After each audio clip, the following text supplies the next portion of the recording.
பச்சை மிளகாய், கொத்தமல்லி, கருவேப்பிலை, தக்காளி. ஃபயர் குக்கிங் பண்ணும்போது பெரியவங்க கூட இருக்கணும். இப்போ எங்கள் அம்மா கூட இருக்காங்க. 4 ஸ்பூன் எண்ணெய் ஊற்றிக்கோங்க. போதுமா? கொஞ்சம் சோம்பு இடிச்சிக்கோங்க. எண்ணெய் சூடாயிடுச்சு, சோம்பு போட்டுக்கோங்க. வெங்காயம் போட்டுக்கோங்க.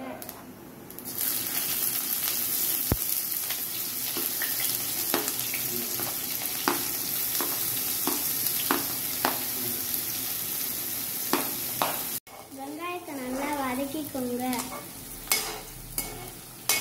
நசுக்கி வச்ச பூண்டு போட்டுக்கோங்க.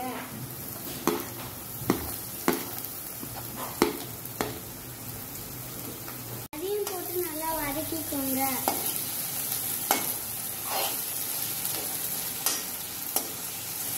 கட் பண்ணி வச்ச பச்சை மிளகாயும் தக்காளியும் போட்டுக்கோங்க.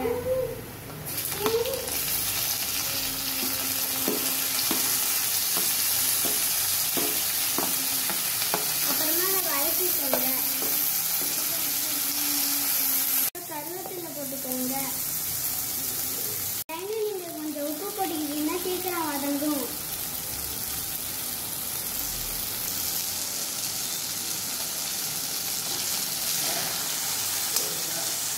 தக்காளி வதங்கிச்சு. இப்போ ஒரு 4 ஸ்பூன் மிளகா போட்டுக்கலாம். மிளகாத்தூள் போட்டுக்கலாம்.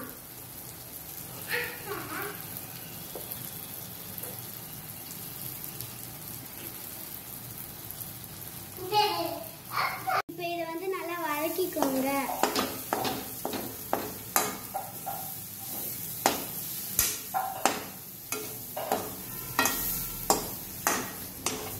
டம்ளர் தண்ணி ஊற்றிக்கோங்க.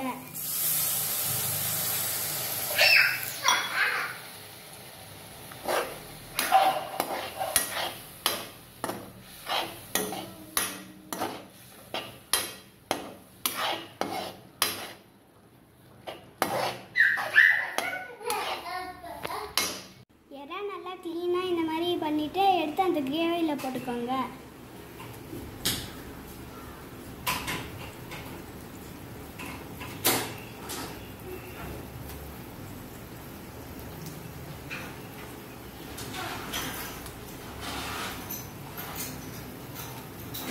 இப்போ நல்லா இதை மிக்ஸ் பண்ணி விடுங்க.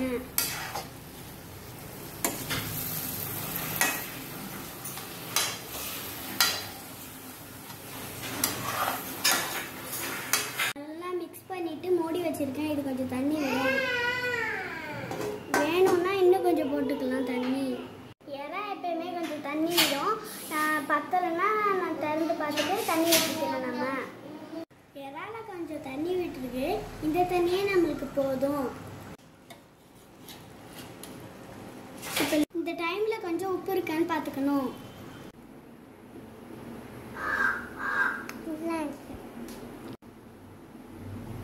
உப்பு காரம் கரெக்டாக இருக்கு. நம்மளோட எறா கிரேவி ரெடி ஆயிடுச்சு. கொத்தமல்லி போட்டுக்கோங்க. நானும் என் தம்பியும் டேஸ்ட் பண்ணி பார்க்க போகிறோம்.